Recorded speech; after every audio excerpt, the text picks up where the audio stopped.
Well, hello Sobat Discuss.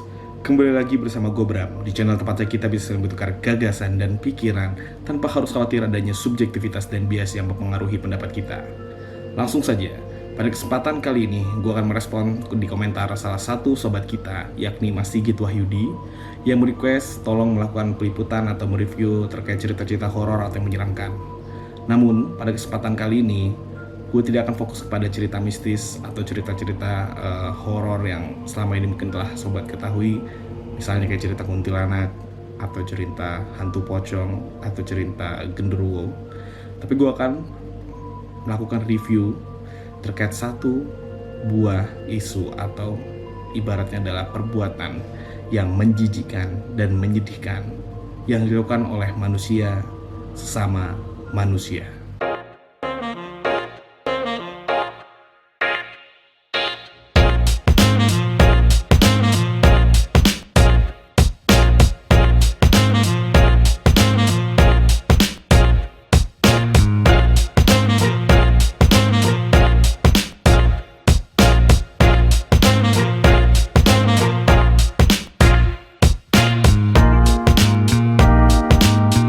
Well, Sobat Discuss, sesungguhnya gue sangat kecewa dengan kondisi yang terjadi saat ini. Khususnya, kondisi di mana penindasan atau kekerasan yang dilakukan oleh manusia terhadap manusia masih saja terus terjadi dan nampaknya belum bisa berkurang atau bahkan menghilang sama sekali. Sebagaimana yang kita ketahui, kasus perundungan atau pembulian, khususnya yang terjadi pada usia anak-anak, baik dari sekolah dasar hingga masa remaja di sekolah menengah atas, masih saja terus terjadi dan mewarnai dinamika masyarakat Indonesia.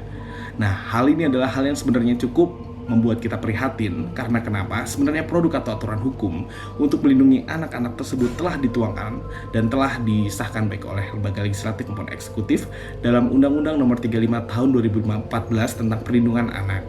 Disebutkan pada pasal 9 ayat 1A bahwa setiap peserta didik atau anak-anak itu bisa mendapatkan perlindungan di satuan pendidikannya dari kejahatan seksual atau kekerasan lainnya yang dilakukan oleh pendidik atau oleh tenaga kependidikan atau oleh sesama peserta didik dan juga pihak lainnya. Seharusnya dari pasal 9 ayat 1A ini setiap anak-anak di Indonesia mendapatkan payung perlindungan baik secara hukum maupun secara aktual lainnya dari segala macam bentuk kekerasan, baik kekerasan fisik, mental maupun seksual.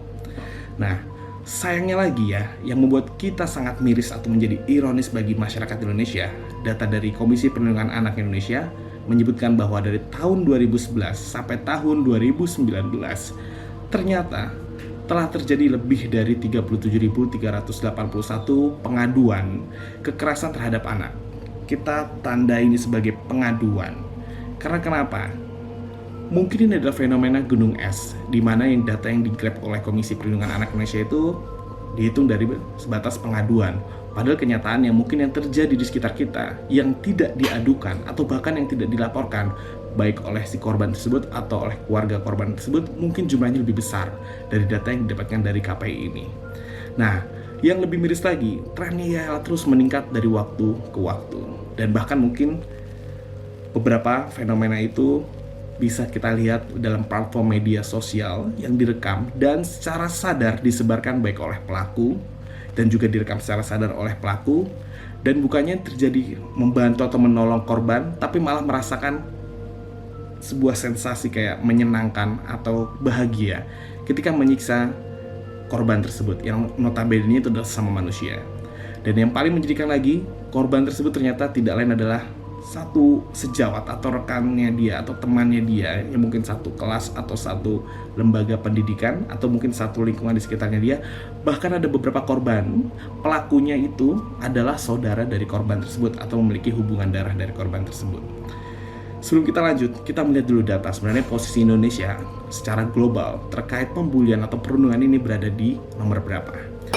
Kita mengambil data dari The Program for International Student Assessment atau kita sebut sebagai PISA. Ini menyebutkan bahwa di tahun 2018 dan data ini dimunculkan di OECD reportnya tahun 2019 bahwa dari seluruh negara yang dihitung atau di-assess, Indonesia menempati peringkat kelima dalam kasus pembulian dengan banyaknya case itu sekitar 41,1%. Nah, hal ini cukup mengkhawatirkan serta menyedihkan. Karena kenapa? berarti dari 41,1% itu bisa jadi itu memberikan pengalaman traumatik atau pengalaman yang tidak menyenangkan dan akan terus dibawa oleh para korban pembulian atau perundungan tersebut ke masa-masa berikutnya atau ke masa depannya dia sendiri. Nah, sebagaimana yang kita ketahui ya, kalau kita ngeliat sendiri ya, fenomena ini memang tadi bagaimana saya sampaikan itu lebih mirip fenomena gunung es. Karena kenapa? Karena hampir semua korbannya itu mungkin tidak mengadu secara terang-terangan, tapi justru malah ketahuan itu dari video yang beredar di tengah-tengah masyarakat. Dan memang respon yang agak uniknya, respon masyarakat itu baru merespon suatu hal tersebut menjadi emosional atau menjadi sensitif ketika videonya itu tersebar. Namun kalau masih bersebatas cerita atau masih sebatas belum ada barang bukti audio video ya, nampaknya tuh untuk bisa menanggulangi atau mencegah hal ini tuh masih rendah kesadarannya. Karena kenapa? Data dari KPI tadi tuh kasusnya terus meningkat dari waktu ke waktu dan bukannya malah menurun. Saya akan menyebutkan beberapa case yang dilakukan, dan ini tidak hanya terjadi di kota-kota besar seperti Jakarta, tapi juga di kota-kota besar lainnya di Indonesia, bahkan juga di beberapa kota satelit yang ada di sekitar kota-kota besar yang ada di Indonesia. Dan saya akan sedikit menyampaikan beberapa contohnya tanpa saya menyebutkan tanggalnya. Saya hanya menyebutkan nama kasusnya saja, dan ini salah satunya untuk melindungi identitas atau melindungi privasi dari korban tersebut. Mungkin rekan-rekan bisa mencarinya nanti di googling atau melakukan surfing di platform lainnya. Tapi yang jelas ini adalah pelajaran buat kita semua selaku warga negara Indonesia untuk semakin sadar bahwa perundungan atau pembulian itu sangat mudah terjadi di sekitar kita dan bisa dilakukan oleh siapa saja, bahkan oleh orang terdekat yang ada di sekitar kita. Yang pertama adalah kasus dari siswi SMP Muhammadiyah yang dibully oleh 3 siswa sekaligus. Saya katakan siswi dibully oleh 3 siswa sekaligus. Jadi korbannya adalah seorang perempuan, murid perempuan, dan pelakunya adalah 3 orang murid laki-laki. Di dalam video ini dijelaskan bahwa si murid perempuan ini dia mendapatkan kekerasan secara fisik, baik adanya pukulan atau adanya tendangan, dan hal ini dilakukan secara sadar dan direkam juga secara sadar. Dan tidak ada teman-teman di sekitarnya dia yang membantu si korban ini. Gilanya lagi ya, atau ini sangat menjijikannya lagi ya, ini laki-laki, kesannya itu sangat dominan atau sangat ibaratnya itu adalah sangat berkuasa dalam relasi konteks komunikasi sosial ini. Tapi dia bukannya menjadi pengayom, tapi malah melukai si murid perempuan ini. Bahkan salah satu pukulannya itu menggunakan gagang sapu ijuk, dan lagi-lagi korban tidak bisa membalas atau tidak bisa membela dirinya, dan dia hanya bisa diam dan menangis. Jadi kita lihat adanya ketidakberdayaan dari si korban ini, dan tidak bisa dia melindungi dirinya sendiri, serta lingkungannya juga tidak ada yang mensupport atau membantu dia. Berikutnya, ini terjadi di Kota Malang, di siswa SMP 16 Malang yang bahkan harus diamputasi akibat terjadi kasus bullying ini. Nah, ini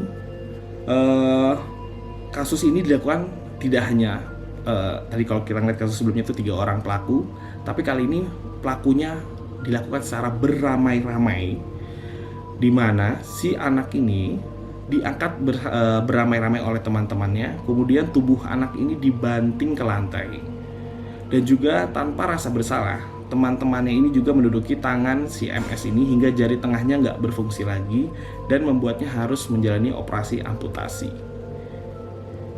7 orang siswa sebagai pelaku bullying itu mengaku kalau perlakuan mereka kepada anak ini itu hanya bercanda. Please, don't be stupid.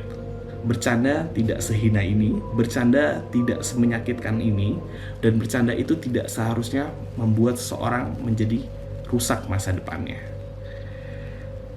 Seharusnya disikapi lagi ya, baik oleh lingkungan atau baik oleh agen sosial, baik dari keluarga maupun tenaga pendidik, untuk dijelaskan bahwa murid-murid, baik murid-murid maupun anak-anak itu untuk bisa saling menghargai, respect, dan juga menyadari bahwa mereka tidak seharusnya melakukan kekerasan baik fisik, sosial, maupun sifatnya seksual ataupun sifatnya mental kepada sesamanya, atau bahkan kepada makhluk-makhluk lain yang ada di sekitarnya, makhluk hidup lainnya seperti hewan ataupun tanaman dan tumbuhan.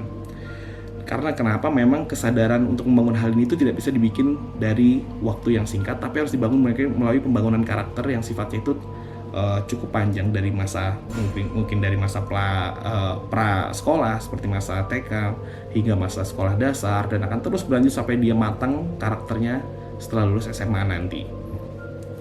Berikutnya adalah kasus bullying yang menewaskan siswi SMPN 147 Jakarta. Nah, ini kasusnya terjadi di awal tahun ini, di mana seorang siswi SMPN 147 atau 147 Jakarta itu meninggal dunia setelah melompat dari lantai 4 gedung sekolahnya. Nah, sebelum meninggal, si anak ini sempat dilarikan ke rumah sakit Polri Kramat Jati, namun nyawanya tidak tertolong dan akhirnya dia meninggal. Dan case-nya di sini sebenarnya kalau kita lihat paling mendasar adalah masalah komunikasi juga. Karena kenapa? Si anak ini sebenarnya dianggap sosok yang kurang berbaur dan kerap kali dia tidur di dalam kelasnya, dan agen di sekitar kelasnya itu belum bisa menangkap problem si anak ini dan mensupport anak ini itu seperti apa, sehingga anak ini merasa kesepian dan tidak memiliki banyak teman dekat. Hingga pada akhirnya sebelum anak ini melompat, dia mengirimkan pesan singkat berupa salam perpisahan kepada teman-temannya, dan akhirnya dia mengakhiri nyawanya dia sendiri. Sebenarnya cukup berat untuk menceritakan cerita pembulian atau perundungan. Karena kenapa? Terbayang betapa sakitnya atau betapa pedihnya hal yang terjadi yang dirasakan oleh korban. Dan pelakunya itu ternyata tuh adalah orang-orang di sekitarnya, bukan orang-orang yang gak kita kenal, atau bukan orang-orang yang tiba-tiba ketemu di jalan, atau tiba-tiba orang-orang yang kita belum bisa tahu siapa dirinya, tapi justru malah orang-orang yang udah kita tahu, orang-orang yang ada di sekitar pelaku korbannya itu, atau adalah orang-orang yang bahkan memiliki hubungan darah di antara korbannya dengan pelaku tersebut. Nah, itu yang menjadi sebuah hal yang sangat menyedihkan dan sangat seharusnya tidak pantas dilakukan oleh pelaku tersebut kepada korban tersebut. Nah, sebenarnya kasus ini masih banyak lagi. Salah satunya itu bisa kita lihat, ini ada kasus di Pekanbaru atau di Riau, di mana di sini ada salah seorang murid sekolah yang dibully oleh teman-temannya. Dan lebih parahnya lagi ya, ini pamannya korban tuh menceritakan bahwa dia nggak hanya dibully, tapi diperas. Jadi si anak ini juga selain diancam pembulian, dia juga diancam melakukan pemerasan. Nah, di situ uang jajannya itu selalu diambil atau dirampas, dan dia diancam untuk tidak mengadukan kepada orang tuanya.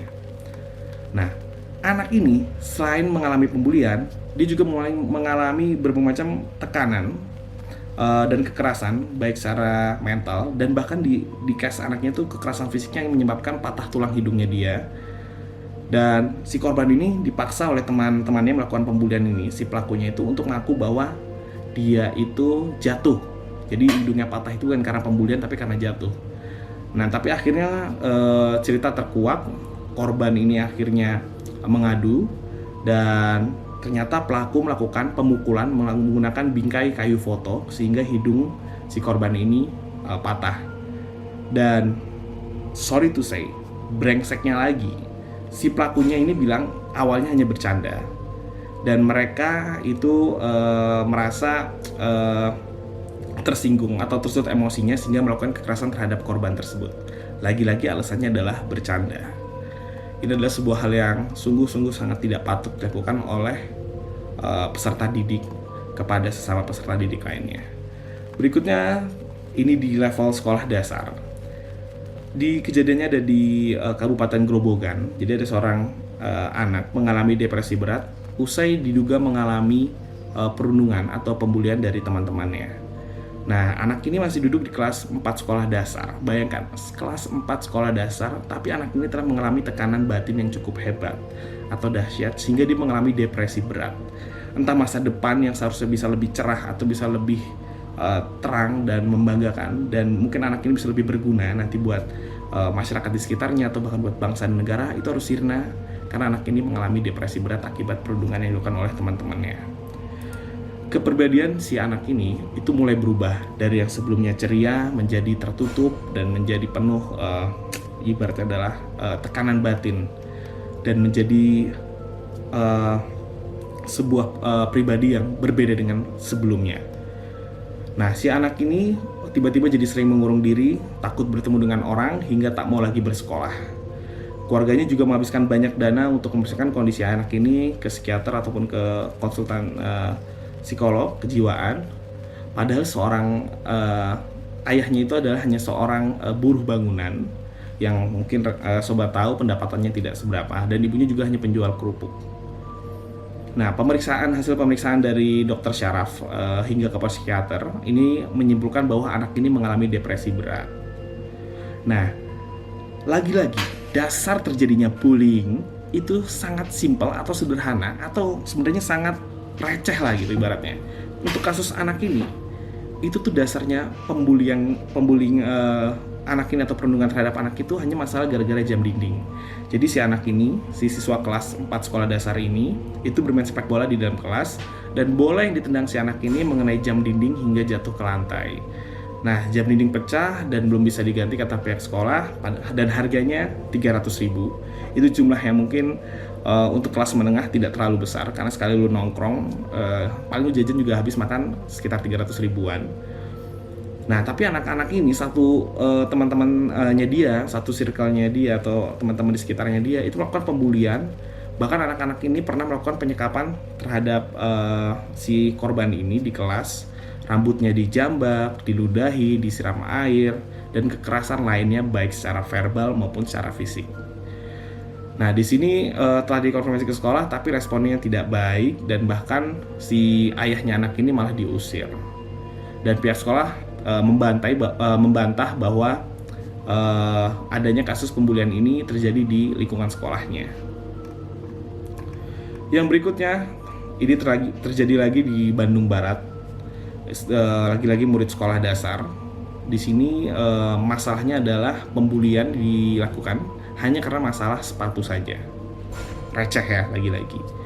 Nah, di sini salah seorang guru yang tak ingin disebutkan namanya menjelaskan masalahnya si anak ini dan teman-temannya itu dasarnya tuh awalnya hanya bercanda saja, layaknya anak-anak. Karena si sepatunya anak ini terduduki dan terinjak oleh temannya.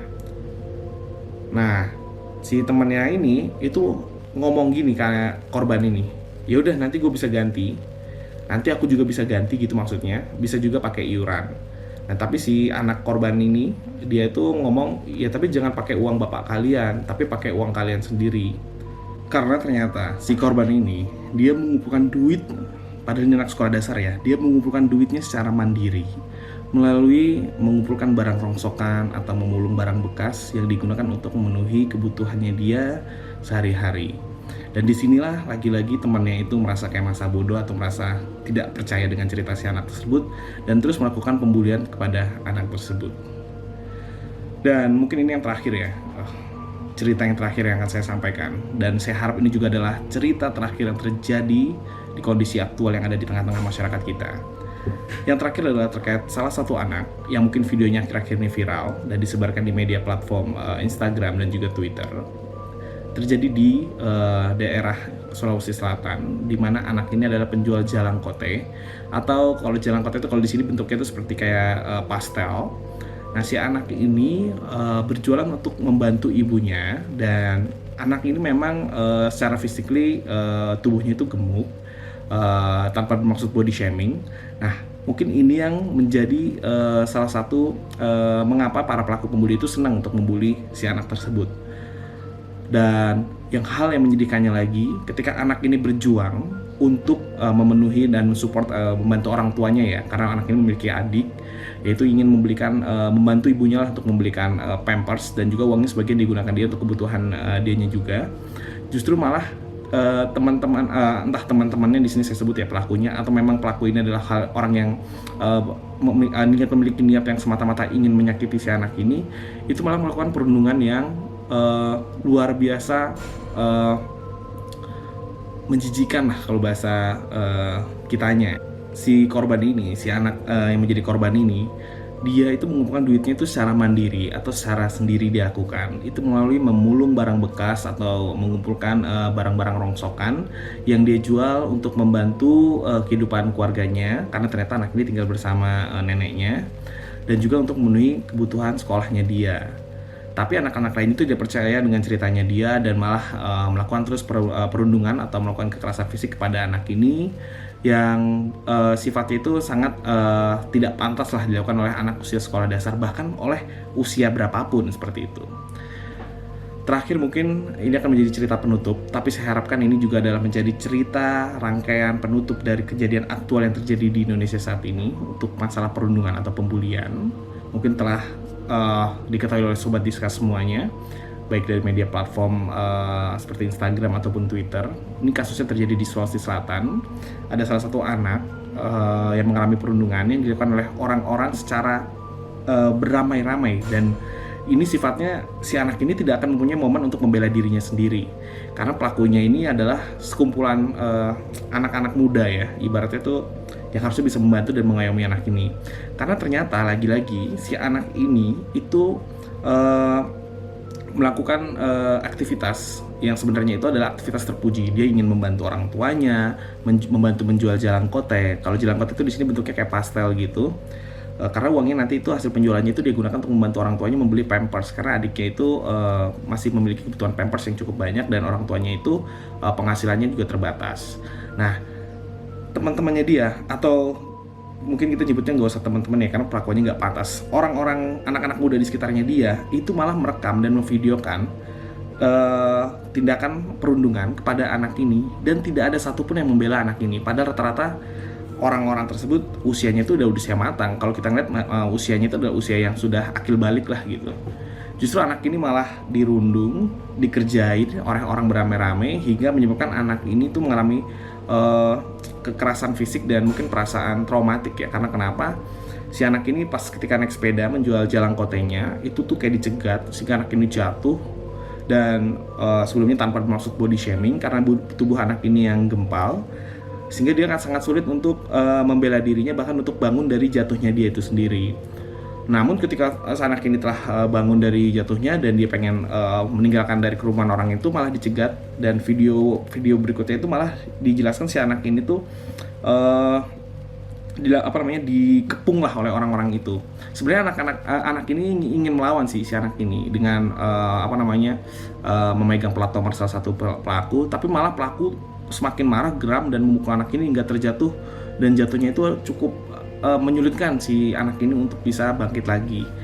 Dan ternyata setelah anak ini pulang, dia juga lagi-lagi ya, dia tidak pernah menceritakan secara detail atau secara jelas perundungan yang dilakukannya kepada orang tuanya, si ibu korban ini.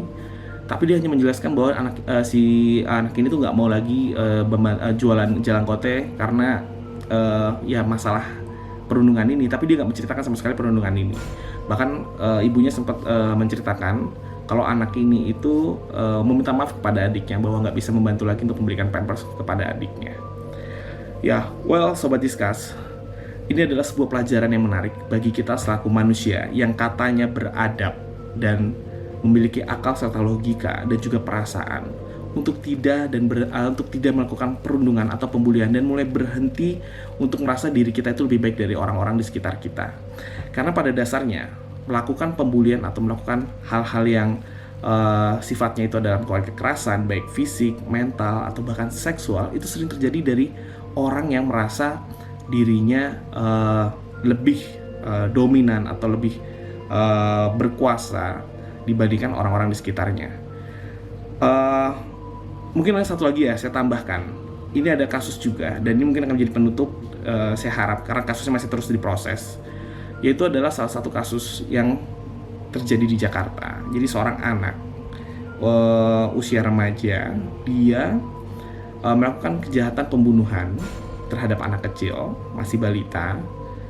Dan ketika kasusnya diselidiki, ternyata anak ini tuh memiliki gangguan tekanan batin atau tekanan jiwaan, karena dilihat berdasarkan dari buku diarinya, catatannya itu memiliki coretan-coretan yang sifatnya itu tidak seharusnya dilakukan oleh anak-anak di umurnya dia.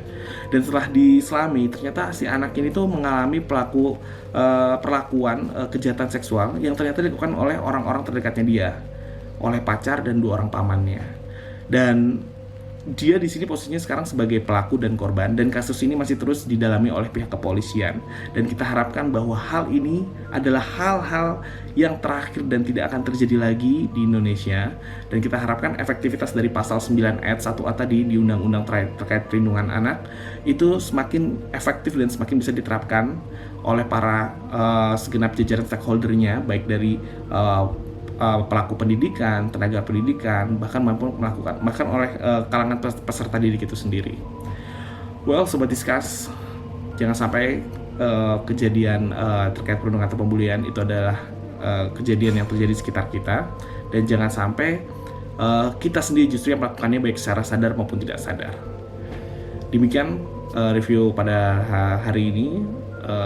Jika sobat memiliki pendapat atau pandangan, atau bahkan sobat telah mengalami mengalami tindakan perundungan atau pembulian, sobat boleh melaporkannya segera ke pihak kepolisian. Atau jika misalnya sobat masih ragu-ragu atau khawatir, bisa menuliskan di kolom komentar yang ada di channel ini. Demikian sobat, sampai berjumpa di kesempatan berikutnya. Salam Sobat Discuss.